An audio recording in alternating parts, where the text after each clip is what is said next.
नमस्कार, आप देख रहे हैं N24 news Gujarat.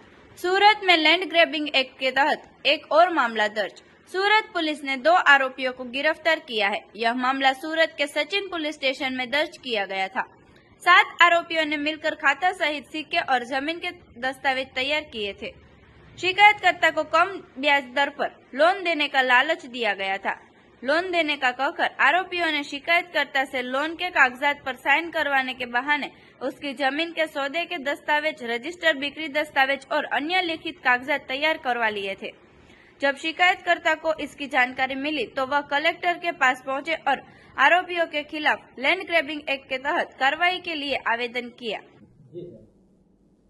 Sachin police स्टेशનમાં એક આઈપીસી કલમ 420, 120B, 34 અને ગુજરાત જમીન પચાવી પાડવા પર પ્રતિબંધ અધિનિયમ 2020ની કલમ 3, 4 અને 5 મુજબનો એક લેન્ડ ગ્રેબિંગનો ગુનો દાખલ થયેલ છે। આ ગુનાના જે ફરિયાદી છે એમનું નામ છે રાકેશભાઈ ભરતભાઈ પટેલ। આમની ખંભાસલા ગામે 3 અલગ અલગ જમીનો આવેલી હતી અને આ જમીનોમાં આ ગુનાના જે ટોટલ 7 આરોપીઓ જે છે એમણે એકબીજાના મેળાપીપણામાં ગુનાહિત કાવતરું કરી અને એમની જમીન પચાવી પાડવાનો કાવતો કરેલો હતો, જે અનુસંધાને આ ગુનો દાખલ થયેલ છે। ફરિયાદીએ સૌપ્રથમ કલેક્ટર સાહેબને અરજી કરેલી હતી।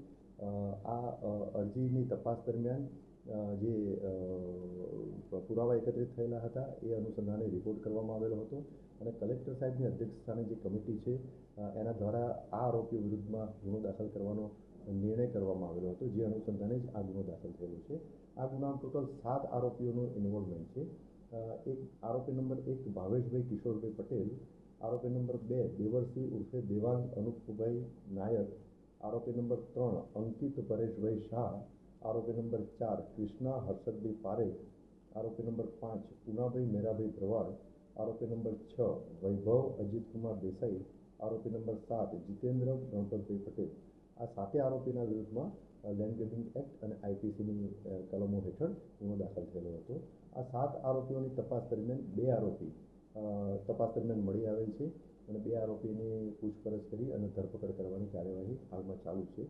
આ બંને જે આરોપીઓ મળી આવેલ છે એ આરોપીઓના નામ છે કૃષ્ણા હર્ષદભાઈ પારેખ અને બીજા આરોપીનું નામ છે જીતેન્દ્ર ગણપતભાઈ પટેલ। આ કૃષ્ણા હર્ષદભાઈ પારેખ છે એ મૂળ બારડોલીના રહેવાસી છે અને જીતેન્દ્ર ગણપતભાઈ પટેલ એ Gokul row house Rander road સુરતના રહેવાસી છે।